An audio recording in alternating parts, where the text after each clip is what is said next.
Okay. A pleasant welcome. This is the Today Show right here on Spawn 107.5. It's 10 minutes flipping 9 o'clock.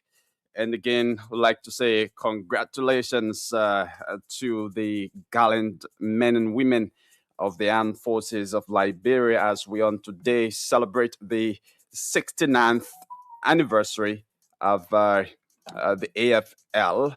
So, welcome. 10 minutes past 9 o'clock, and like I told you, at about this time, we be playing host to a former senator of Lofa County, Steve Zago, is already here with us in studio. He was the Liberian Senate Defense, that is chair on defense, security, and intelligence when he served as senator. He's here this morning to tell us more about the significance of celebrating of this day, the impact of the army, the significance of the army in a post-conflict Liberia. So, welcome. Hope we have a wonderful conversation. Sylvester Wowie will join us as we, continue on or go on with the conversation. And let me take this time to welcome Honorable Steve Zago to our studio, but I have to do just a little bit of adjustment for bringing him on. So yes, let's do just a little bit of adjustment before bringing him on. In those barracks in Liberia, particularly the 72nd barracks, there is this issue about those living around the barracks. They are now saying that the soldiers who went there to claim the entire place, they are saying the front view does not belong to the army. Mr. President, do you have something to say about this? This is one of the things that we have to do in this country. That's why I said to minister to agencies, when you have an agency, make sure, apart from running an office, you know your asset, so the army people know the demarcation, they know what land belongs to them. If they don't, there's a way to determine that. So we'll make sure that the army is not violating anybody's right.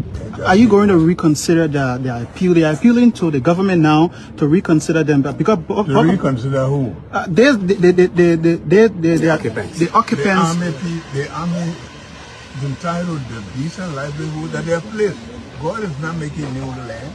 That place is for the army. Okay. And the army is going there to take it back. Okay. So thank you so much. Thank you, Mr. President. Thank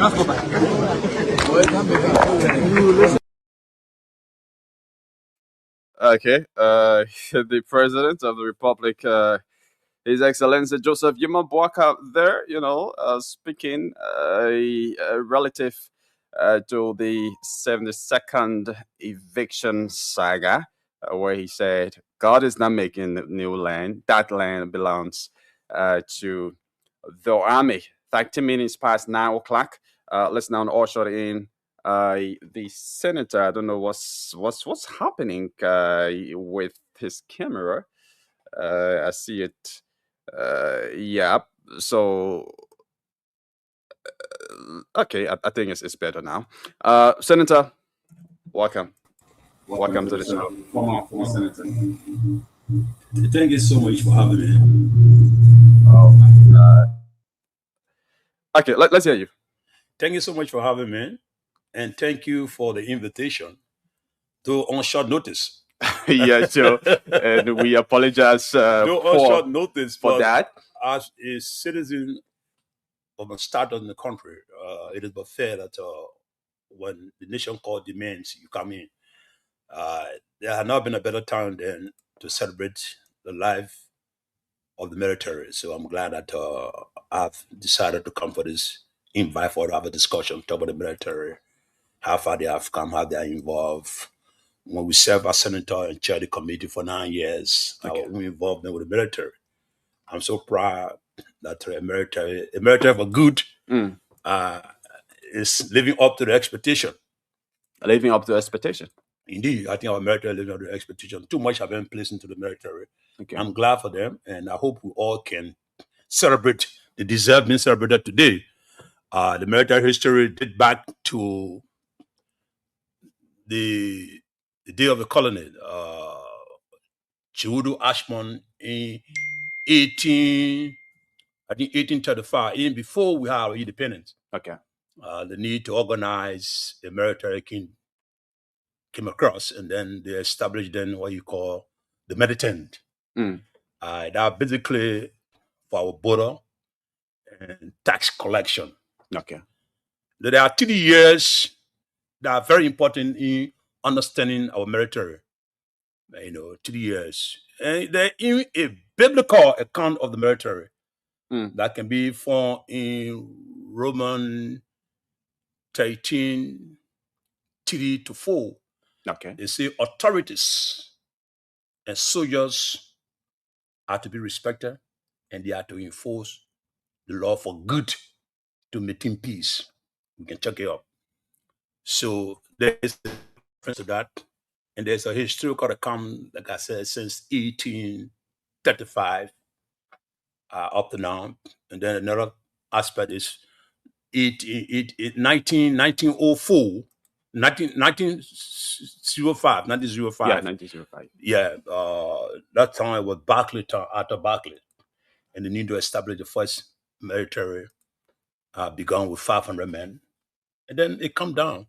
So today, then it came to the 70s, and then the 80s. You're playing a song called So You're a Gentleman. Yeah. When America took power, and they thought it was a time to showcase themselves. They thought people look down at them, at the song said. And then we saw what transpired from the 80s. And then came to the 2000s, our war years, and the restructuring of the military.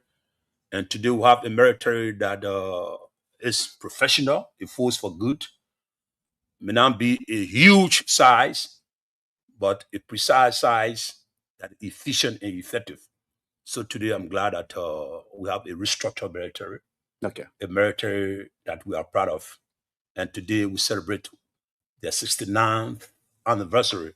So congratulations to all the men and women in the military. Though I'm not invited to the program, but I'm glad that yeah, and that's something interesting. I mean, you served as a volunteer, indeed, or on defense, security, and intelligence. At the Liberian Senate. I think such a program. You must be invited. Was there any reason why you? No, I won't speak to you, but again, I'm passionate about the military. Okay. There's a history account what I'm passionate. The military, like I said, in 1905, in the days of Arthur Barclay, when they need to establish a frontier force. Yeah, frontier force. Yeah, and then there was this gathering of men. And then the first 60 men that formed that frontier force came from Lofa. At the time, they called it the Northern Province. And the Northern Province headquarters was in Zigida. Zigida is Zozo, not Bonjuma now. Okay. The first 60 men that made up the frontier force were assembled and brought to Monrovia and formed the core of the frontier force that subsequently metamorphosed itself into the armed forces of Liberia we have today. Okay. So there's a historical tie, so I'm passionate about it. The first 500 men, like I said, the first 60 came from Lofa Zigida.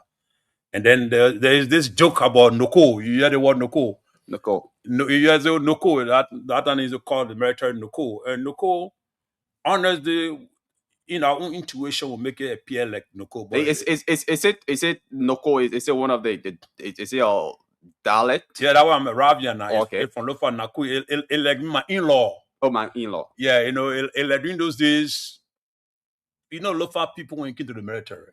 All right. They were so passionate about it. They would do anything to join the military.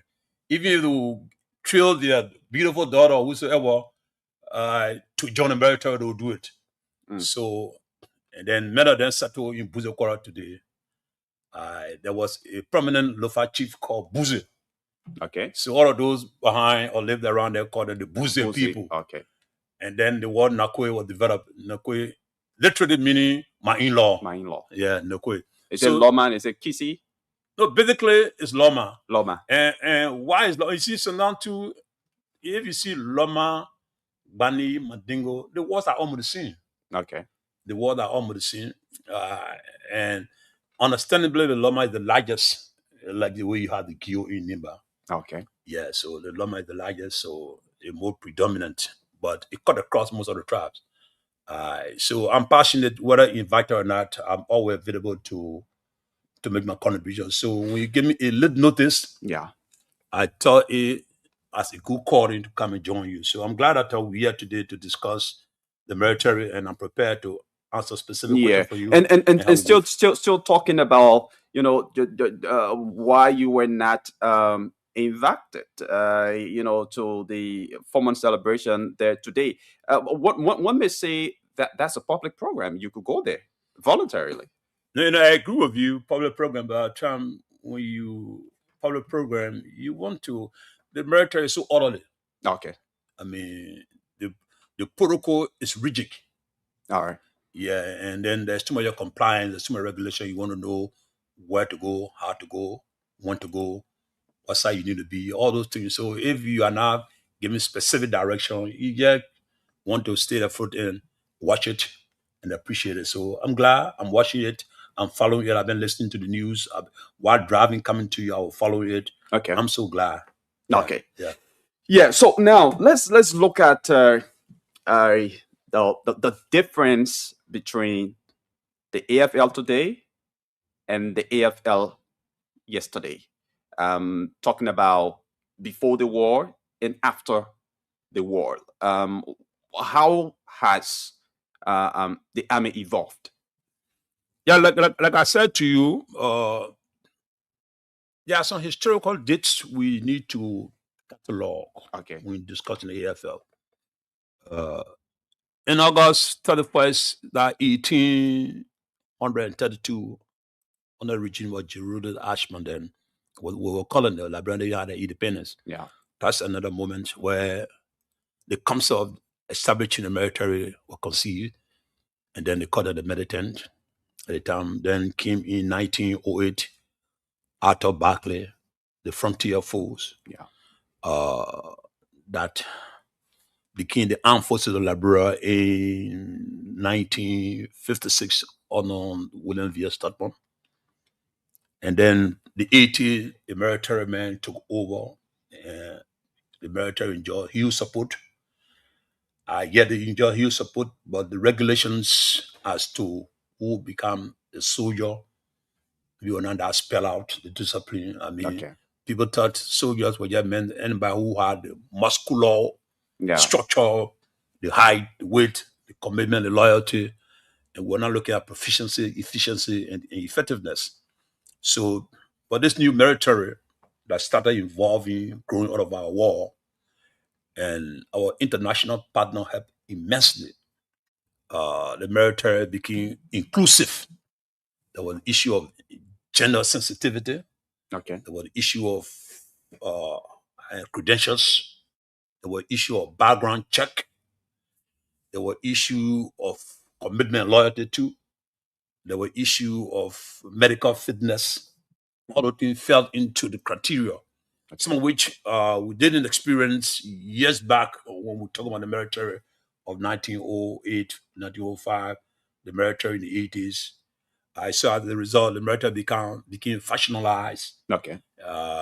People. So because you think because all of those things were lacking, the discipline and everything was lacking, that's what led to our past unfortunate history? Indeed, it was lacking because so none of them didn't know their own route of engagement, the do's and don'ts, the imperatives.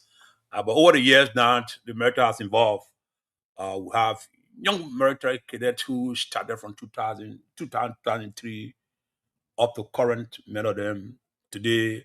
I'm glad many of them are generals now. You got General Sianka, General Prince Johnson, the current Major General who now is the defense minister. Yeah, Geraldine. Yeah, and many of them, in my honest opinions, they got age in their favor, that they will remain active military men and women, and not necessarily decommissioning them, and then having them take on political position. But the military has lived up to the expectation. Uh, the military in the 60s, they were involved in peacekeeping, and that grew the film too in the 60s in Congo. Mm. And the first contingent was headed by one Aaron Kobe Johnson, Okay.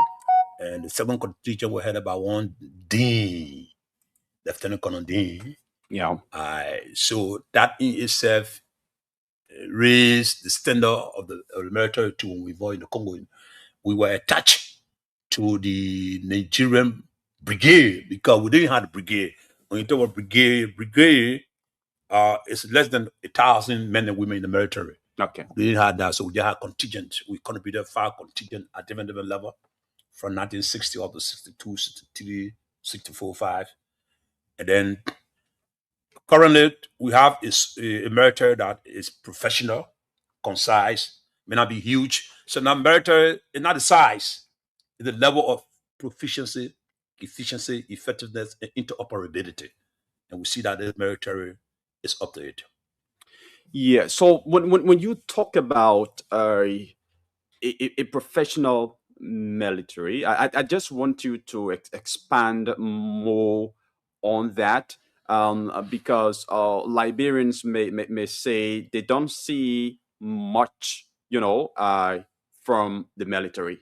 I mean, a lot of Liberians feel that the military now is almost like dormant, compared to the military before, that was active defending the borders of Liberia. So what is the role of the current military? How effective are they? And what is their responsibility? What should they be doing? The thing is that the military is regimentary. Okay. So you may not be able to know everything about them. Okay. But again, I think too, there is a need for the military to open up a little bit because we're in the 21st century, so that as a force for good and as the people's army, let the people know what is happening. But I think the military is far better now as it is than we had it before. There are a few things that we need to do as a country to ensure that we keep the military and have it doing what we want them to do as is expected. Maybe you want to expand the engineering component and make it a battalion. You want to expand the agriculture component and make it a battalion. Those are services that the people see. They don't just see the military in the barracks. Okay. They don't see the military in the barracks. And more besides, we have a region now that is friendlier, okay, much more peaceful.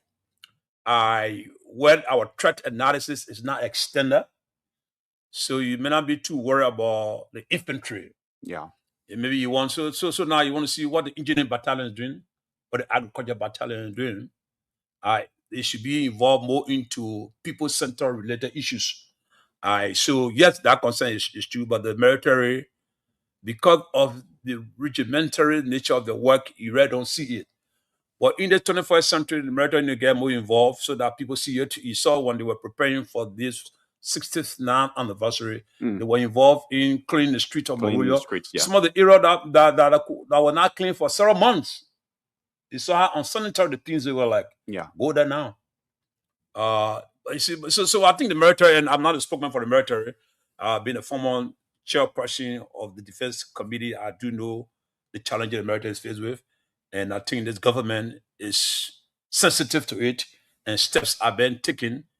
Recently, there were 6 retired military officers who were retired, and some of them getting 45,000 United States dollars, 30,000 United States dollars, which is commendable.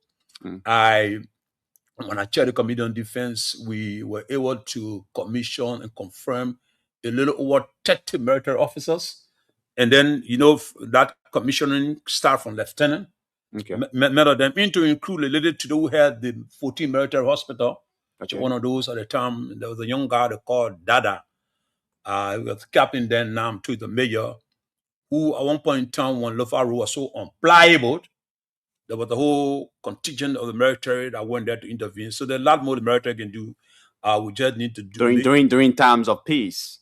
Yes, a lot more the military can do during time of peace than in war. And why you think maybe the military is not being able to do these things? Is it because of maybe lack of financial support? Oh no, but what I'm saying is that we do not see most of what the military does, because the military, the military, what they do is it's not in the public glare. Okay. Yeah, and I think we need to go one step, because the issue of military security are no more sacrosanct. Are no more issue that need to be shoved under the table or done in darkness. Let people get involved. Let them see what the military is doing. Let them know what I want for to have a strong military agricultural battalion. Okay. A battalion. I want us to have a strong engineering battalion. That all our roads. But all of that cannot happen without financial support. No, indeed, and the government have said that road is cardinal. I mean, the emphasize road will be having some 285 plus moving equipment, and the military is part of that committee too. So, in my thinking, I would think that while you may have public works, the military will be one of those institutions that we largely utilize those instruments. So we need to employ more young engineers in the military, and then I agree with you, pay them well. So pay them well, create the enabling environment. And that's why when I see Mr. President talking about the issue of the military, and I'm very supportive of that. I mean, we need to ensure that what is for the military begin to the military, what is for Caesar begin to Caesar. So you are saying you do support the recent statement by the president? What I do support that what is for the military should begin to the military. Okay. If we expect more from them, we expect them to. We don't necessarily have to appreciate the military during wartime. Okay. In peacetime, the military can do more, and they are, and they could do far better if we create an enabling environment, get another financial backing, and the kind of logistics they need to do their work. We'll have a military that will be proud of. So we don't have a military sitting in a barracks. Okay. And like I said, one of the good things about our region of late is that our threat is not extended. All right. You don't have a situation where a group of bad guys sitting down in Sierra Leone, a group of bad guys sitting down in Guinea, or a group of bad guys sitting in Cote d'Ivoire, attempting to want to subvert our peace and quietude. And say, oh God, what do we? So you don't have it. So why would the military concentrate on that? So now the military concentration should be more on internal civil work. Okay. And civil duty. And I think the military is prepared to do that when the necessary logistical support are given to them. Okay, and let's talk a little bit about the 72nd Barracks, since you made mention of it. Yes, like you said, I mean the president was there. I just played a video footage when he responded to journalists' concerns as to his own take on the eviction and demolition of properties on that barracks. Several Liberians have been residing or squatting on their barracks. The land is said to be for the government, particularly the military. But then these are people who have resided there for several years.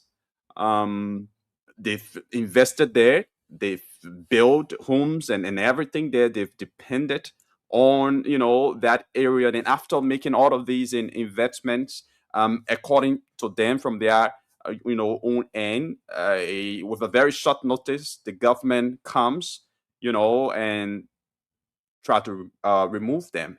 Looking at the economic condition of the country, is difficult.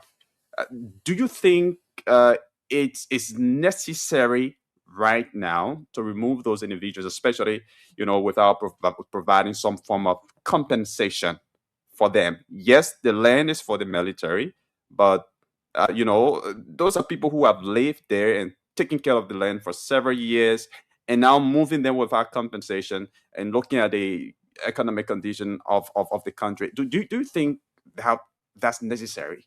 It's good that you've laid the framework. You said that the land is for the military. Okay. And we all have agreed that land for the military. I lived most of my life in Liberia. As a young man living on Camp Johnson Road near the barracks, I've always known that the 72nd barracks were for the military. Okay. So no amount of intrusion will justify seizure. And thank you. No one is even advocating adverse possession. Adverse possession after 20, 21 years. If I took your property 20, 21 years, you don't make no move, you don't make no effort, you don't approach me, you don't take actions. I'm there deliberately, intentionally. And then you don't do anything. After 21 years, the law be that it should be for me now. Okay. Thank God no one is invoking adverse possession. Number two, we all agree it's for the military. Number three, honestly, if we expect the military to perform, if you're talking about having the engineering battalion, where young Liberians go to universities and colleges, graduate, go do the master's in engineering, then you want to be squatting somewhere different. You have to create an enabling environment. Too much is given away, too much is expected, too much is given away is expected. So if we expect that the military should perform, it is but fair that we create that enabling environment for them too. Yet there may be, and the government will make that determination as to compensation. Yeah, the necessity of compensation. Yes, the government, but we should not stop the military from taking what is theirs. And but there's nothing like compensation being provided, and that's a bone of contention. That is not a justification to stop the military. And I follow it with interest. The military have taken steps to even up to when President we are there. So there's not short notice. But there's the general apathy in our country. People get a lukewarm approach. Or don't worry, I need a government, I don't have a government project. So we shouldn't use everything as a political weapon. In my honest opinion, let's get the military to the barracks. Let's create an environment. Not only 72nd can send anywhere the military barracks are. Let's have the military. So when we're holding high esteem, we create an enabling environment to place them to a barracks where the fundamental things are available. They will tell the military, do this. They will hold them to high standards. We hold them to a high standard, you have efficiency, you have proficiency, you have effectiveness. We can't expect them to perform so well when we cannot even stand with them and by them. In my honest opinion, the military barracks, the 72nd facility should be given to the military so they can come back to post-war status and put some of the maybe senior officers or junior officers there. Anything in their own mind and wisdom they feel expedient, let them do it. Let create an enabling environment. Let go in beyond that. Let have an era. I knew what done long will have the PX for the military. Yeah. What the military will go, maybe if you will buy this thing outside for maybe $15, maybe they bring a duty free, go to the military for $11. So you encourage, so all the young Liberians growing up say, hey, I want to become a military man. And when you join the military, you can live a decent life like any other person doing any other profession. So when you do that, you now have the attrition rate. The attrition rate in the military at one point in time became the highest. Okay. But young people join the military, a few years, they just leave. Nothing keeps them there, nothing excited. But if we create an enabling environment and we hold their feet to the fire, we'll get the best from the military. We don't need to worry about many of our roles. You have the engineering battalion. And I know I said about one young guy, Dada, 1 million Dada, somehow. I still remember him because I had him in the for almost a year, and I know what they did. So there are many things we can have the military to do. But again, let's be honest to the military to create an enabling environment. And again, today is their day. Yeah. So let's be celebrating them. Let congratulate the military. Let them know we love them. Because like I even said to you, it's in biblical. And I quote a biblical statistic was that Romans 13, 3-4. And the authorities lied with them, the soldiers are for good, and that they are meant to keep peace. So today, the day, we should respect them, appreciate them, celebrate them. This is why I let you set aside our day, February 11th. Let me just say this to you, my young brother. February 11th is historic. Okay. when the military involved during the days of President Barclay and then President Tubman, there was a small group of soldiers brought from Sierra Leone Okay. to come and help the military. One of them headed by one Colonel Cadell, Cadel. So they come to help the military, and then there was mutiny from them for salary. So, so when our legislator then was thinking of crafting a day to set aside for the military, February 11 came about, but they mistook February 11 for May 9. One May point 9. in time, May 9, then another time May 11. Not until those who were involved themselves in the mutiny, those who quieted the mutiny, they who averted it. Okay. There was this other smaller unit we had, headed by one Lieutenant Colonel, I will think of his name. So they averted it, and then that was on February 11. Okay. So when the freedom of the law was thinking of a date to have the military to set aside, we were thinking which month the half February came about. And specifically February 11 was the time when the mutineers were stopped. You're right. Their action was averted, and then they were given some 200 hours, 2,400 hours to return to Sierra Leone, to we brought them. So this is why we had our February 11. So February 11 is significant. It's significant. It's the day that that we should honor, respect the men and women in the military, and they themselves will be aware that look, I have a responsibility to this country here. I have to be loyal. They were the day that that group of loyal forces were able to ensure they stop the mutiny here. So when our freedom of the law were looking for a particular date, they had to set aside February 11 as Armed Forces Day. So this is a special day that we should respect the military, Okay. give them the flowers, and then tell them what we want from them. Okay. Yeah. So do you think the military in post-conflict Liberia is in a way contributing to the peace of Liberia? I'm speaking from the backdrop that, I mean, you yourself said currently we don't have any external threat, where the military will have to, be active to protect or defend the country. So the military is just there. The engineer battalion, we don't see it really active. Agricultural battalion, not active. But we are looking at the peace that we've enjoyed for several years now.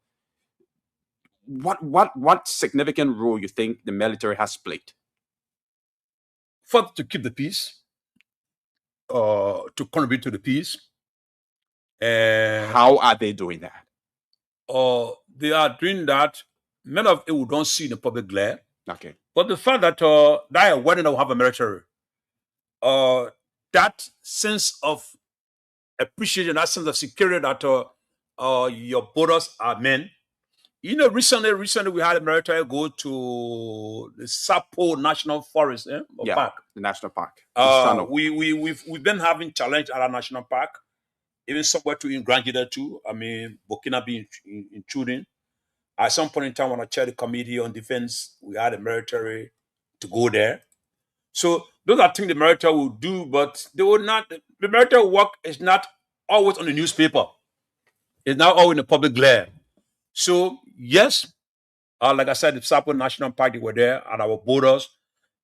The military will not come up every day to what they do. Okay.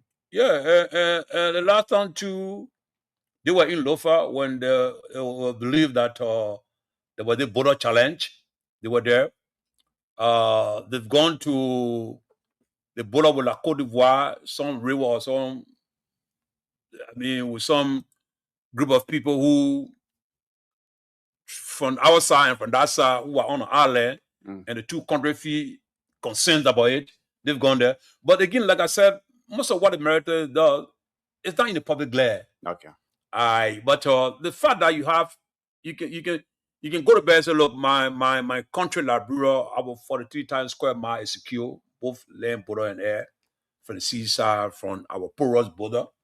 That won't be done with all the military and the Liberian Immigration Service. But you have the military playing a major role. But the military can easily go further than that because they have a civil responsibility. Yeah, sure. On that civil responsibility, and now understanding that, look, I don't have external threat. So once you accuse 2,000-3,000 men just in the barracks and are feeding them. So you may want to say, okay, the military, can you get more involved in agriculture production? Yeah. The military, can you have a brigade specifically for engineering related issues, rural works and other things? We bring in 285 plus F-moving equipment. Do you think our military are really trained for that? Oh, they are. The only thing they are, but in my honest opinion, we need to increase the military number. Okay. We need to ensure that because of our projections, what we have on by as a country, our roads, we need to train, bring in more engineer. But again, if you tell the military bring in more engineer, you're not telling the engineer that they are paying infantry soldier. Okay. Yeah. If you tell them to bring engineer, to bring doctor, like Dr. Clark, the young lady from 14 Military Hospital. I remember 2 years ago, the latter part of our mission, we commissioned them at the Senate, huge number, I think, close to about 40, more than them lieutenant, captain, who have our professional orientations. Some of them medical doctors, some of them lawyers, some of them engineer. We commissioned them. At the time, the now NSA boss, Prince Johnson, was chief of staff, and Zhang Khan was the defense minister. Yeah, that was very huge. All the senators have to get away their seat because we have brought in the Liberian Senate to confirm them. So those are professional people. So the way you pay those professional people different from the way you pay the ordinary persons. So if we as a country, we can't. You go to Ghana or area, you don't pay the military hospitals. So you got Madam Clark, Mayor Clark, I don't know what her rank is now. She's there. So if you want to have 4, 5, 6 of her type there, so you should be ready to put it in the budget. If you want to have 4, 5, 6, or 10 of Mayor Dada, who got a who got a mastery in engineering, you got to put that in the budget. If you want to have agriculturists who study the different soil, you want to recruit them, you have to put that in the budget. So if we can do that, and the military had their own benchmark. Yeah, sure. When the army was killing down in 2003, 4, 5 years, they set benchmark. But now our military should have had the strength of anything plus a minus 4,000, 5,000 by now. Have we read that? I don't know. So further, we need to read that benchmark. Then subsequently, we can professionalize our benchmark. Because in that benchmark, you then take into consideration the agriculture battalion, the engineering battalion, and the air reconnaissance unit, all things. So we need all of those things to ensure that we can have a full-fledged military that meet our benchmark. Then we can start telling us, now you met the benchmark. We want the number of people in the engineering battalion, one the more in the agriculture battalion, the medical corps, your air reconnaissance unit, the Navy. Those are professional outlets within the military that to have them fully functional is to provide the necessary support that is needed to keep them up. Okay. And many Liberians, tend to misconstrue the role of the military and that of the police. Yeah. So if you should distinguish the role of the military from the police, what would you say for just to provide education for a lot of Liberians? And they have unique statutory specificity. Yeah. Unique statutory functions and mandate. Yeah. So the military is the outer layer of our first line of defense. Okay. The outer layer of the first line of defense. If today, which of course we pray in God that is not happening, if today there's a group of maybe dissident or bad guys coming from Sierra Leone, like Cote d'Ivoire, and say they enter Bowarasa or Butu or another area, you don't expect that police be the first group of people we send there. Okay. The first group of people you had there will be the military, because that's their function. Okay. If you have rioting in the Pinsville area or Douala, you're not sending the military there. Who you send there? The police. The police. Okay. When you have a state of emergency, You remember during Ellen Johnson's solid period on the issue of Ebola, Ebola, yeah. when Labrador read out, oh man, no, Labrador will die. And she took the bull by the horn. She got the military involved. I still remember I was chairing the Committee on Defense on my way to Lofa. The military restricted my movement. And the hard they are. So they come in for border, they come in for disaster, then they come in to complement national security. Okay. And national security, at the first line is the Labrador National Police, all the other auxiliaries, maybe the Labrador National Police and those security architecture. Okay. Labrador National Police, immigration. And complementing the national security is when maybe there's a riot and maybe the police has been overwhelmed. Yeah, but even if that happens, they came on their own evolution company. Okay. It have to meet the acquiescence of the commander-in-chief. Commander-in-chief, the president. Yeah, the commander-in-chief. He had to make that determination. Maybe the National Security Council will advise him. The National Security Advisor, the National Security Council, the security architecture make a determination. Because you can just move them in. And then even if, like what I said about the situation of some few bad guys from different countries try to come in, or we're trying to unite our military to act, while it's true, the president got our authority it got to be sanctioned and agreed by the legislature. Will say, look, we put our force into motion. More in 1960, when we were contributing to the war in Congo, President Bartlett, President Tubman did not on his own volition just send them there. He sought the approbation of the legislature, and they agreed. And like I said, the first contingent was headed by a Henry Cowboy Johnson, who headed our Liberian contingent. Second person who headed the Liberian contingent was Francis Dean. Okay. Yeah, I mean, so that's how it works. So there is a big difference. Again, there is the uniqueness between the difference that the military first line of external defense. Okay.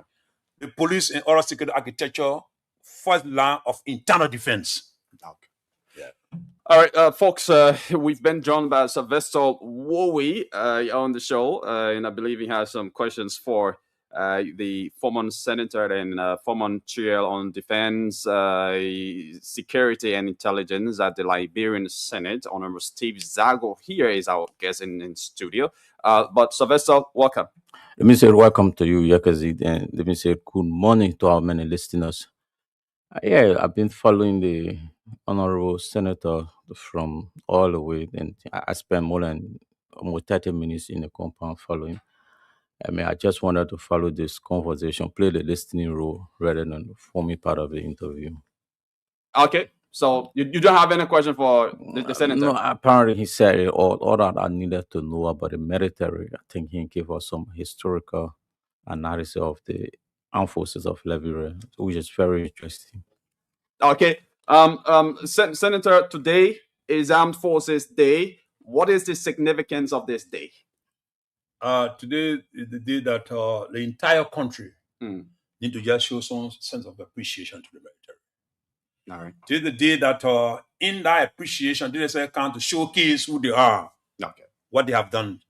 Maybe a display of their armor, a display of their proficiency, a display of their units, their respective unit, their layers, a display of brotherhood.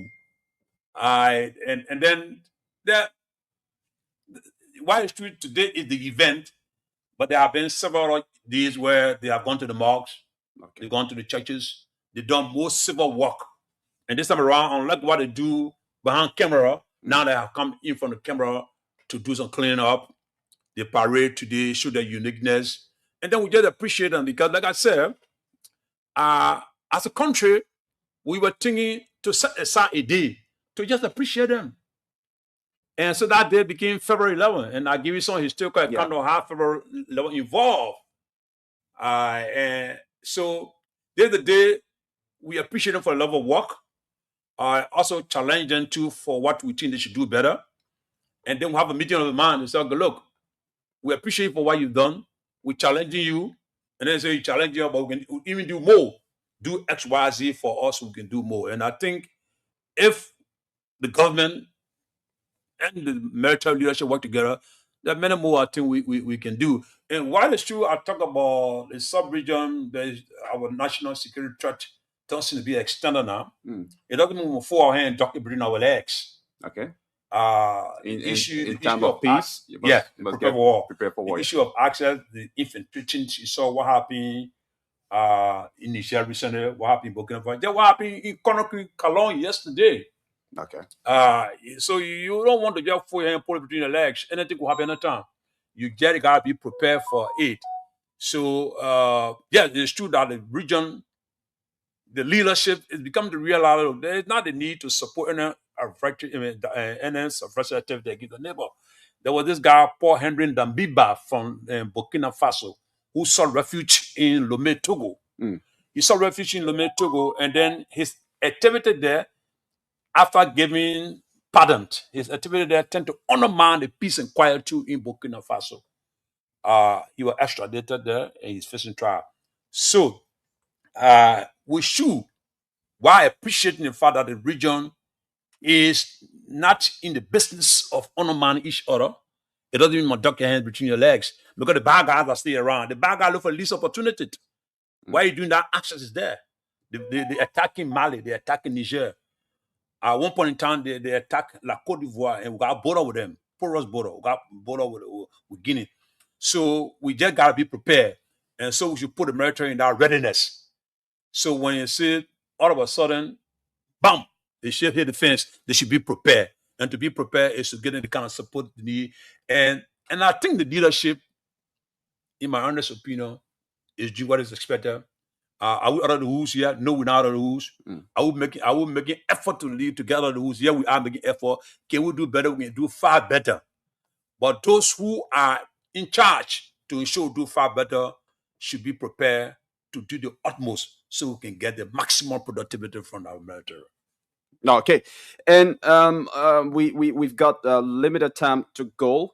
How do you also see the relationship between the army and citizens, and secondly, the relationship between the army and the police? Of recent, we witnessed, was it last year? We witnessed a scuffle at the ELW junction, where my understanding is there was some a sort of confrontation between police and army officials, and the army personnel had to go to the barracks and call on soldiers, and at the end of the day, it became a huge scuffle, between the police and some soldiers at the ELWA junction.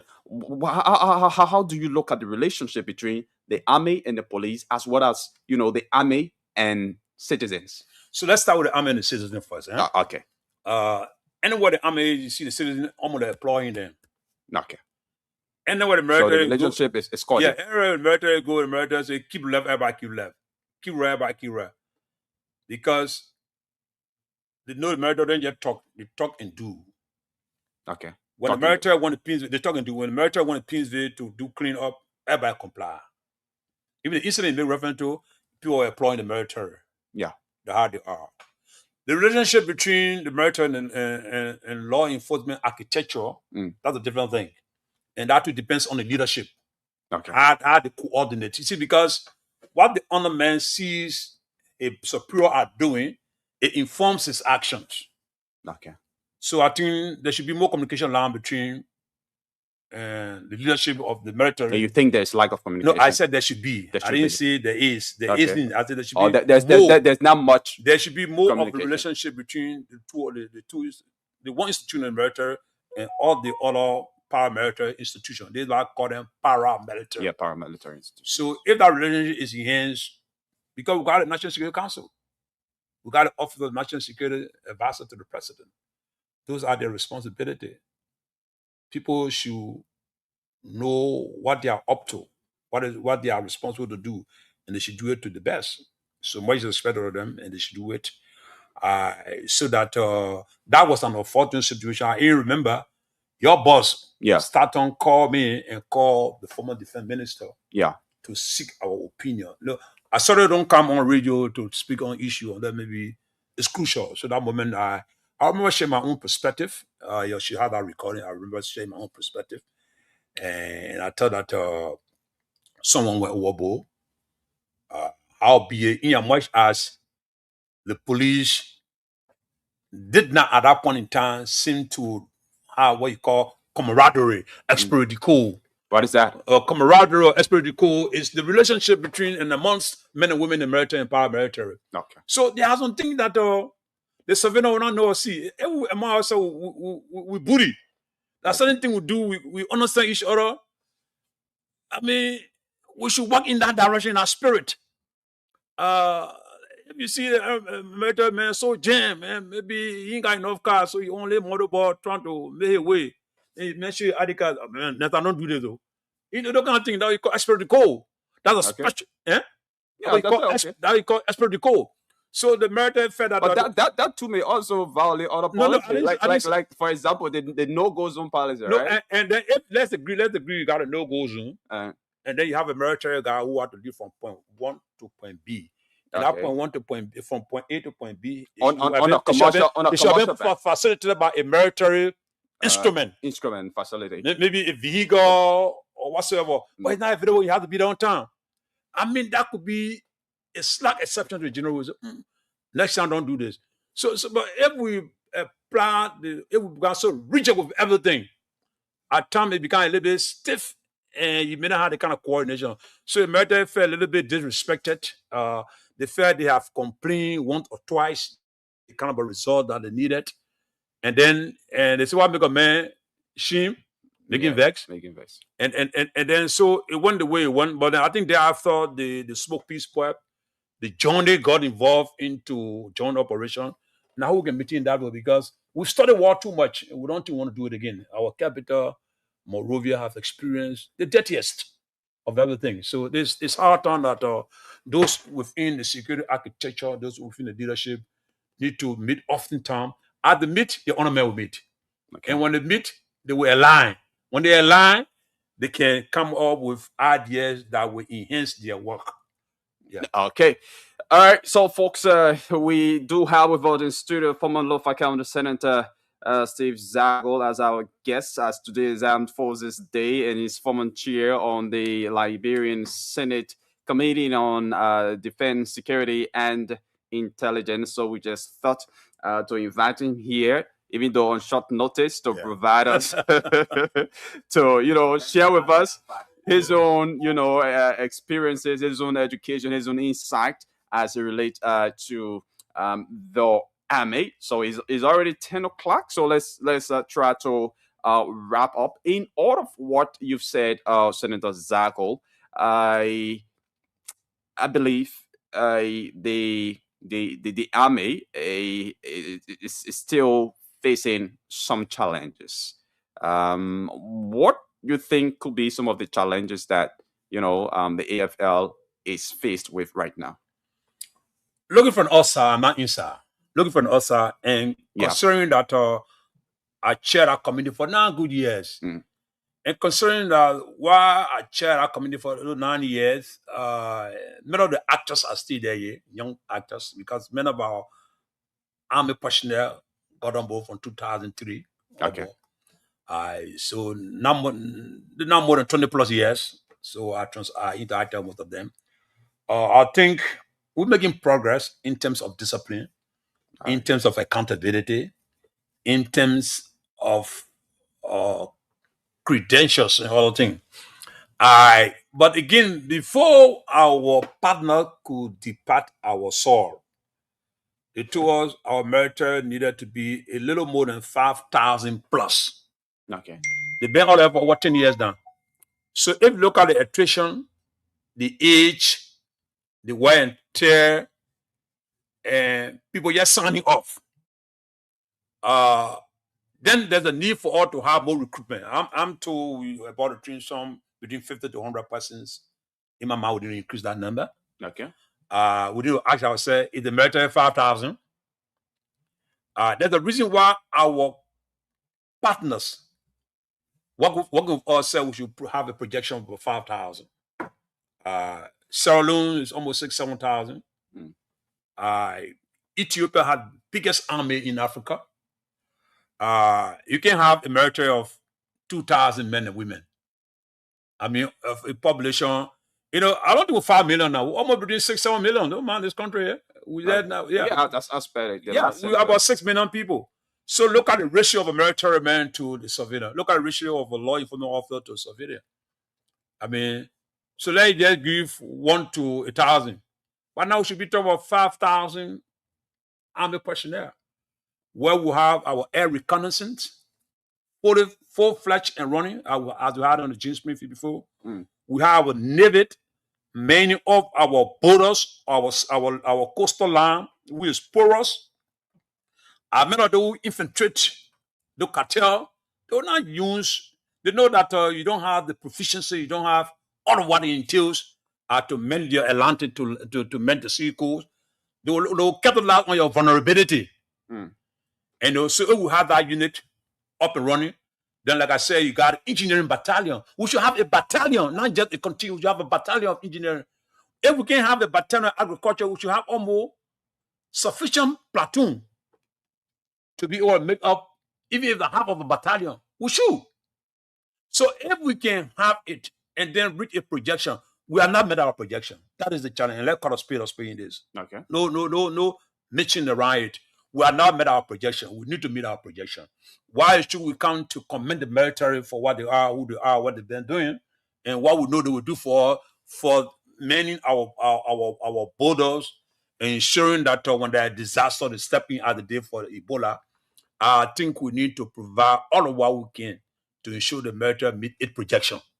And by now, our military should be a little over 5,000 plus.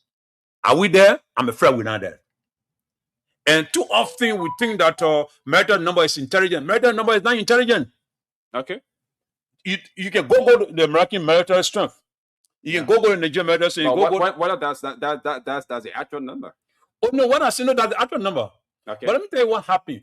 Why you can't go easily is their strategy, the armory. Yeah. Now you can go anywhere. Their strength. Yeah, in Africa, the largest is Ethiopia. Okay. Yeah. But again, at time two, not the numbers that matter, but the number matter when projections are made.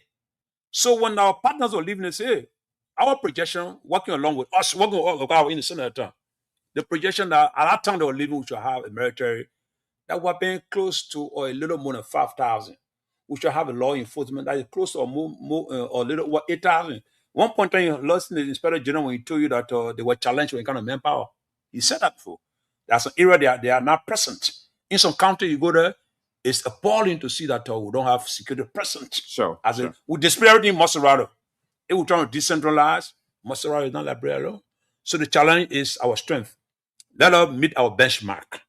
If we reach the benchmark, then we can professionalize our benchmark with specific unit that have a specific responsibility to perform specific tasks. Then if they don't perform the task, we hold them to it. Okay. Thank you very much, former Senator Steve Zagold. Is there anything that probably didn't ask that you want to make mention of before taking leave of you? No, I think it was a good show, though it was short. It was a good show.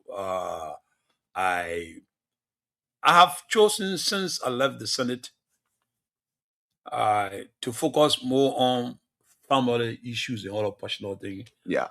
I have refused to come on most radio.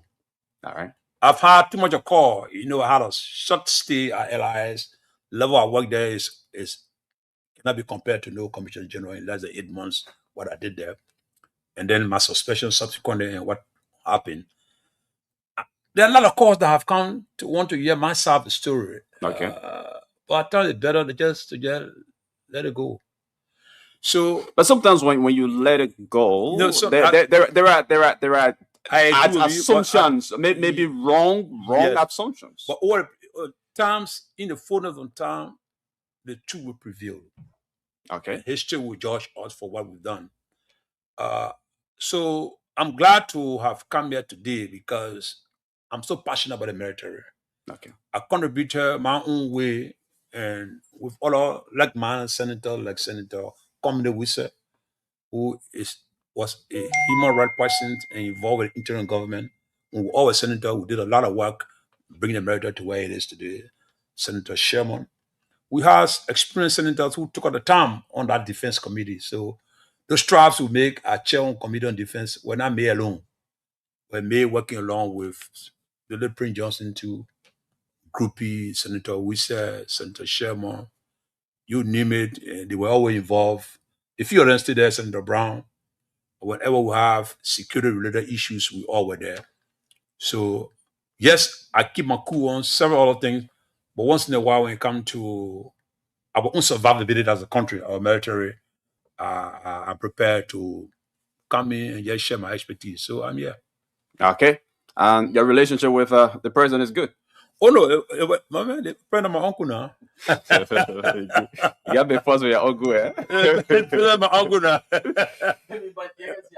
To also let our audience know that the former senator of Lofa County and chair on security at the Liberian Senate is also a former chief of the CRD of the Liberian National Police. Yeah. So Okay.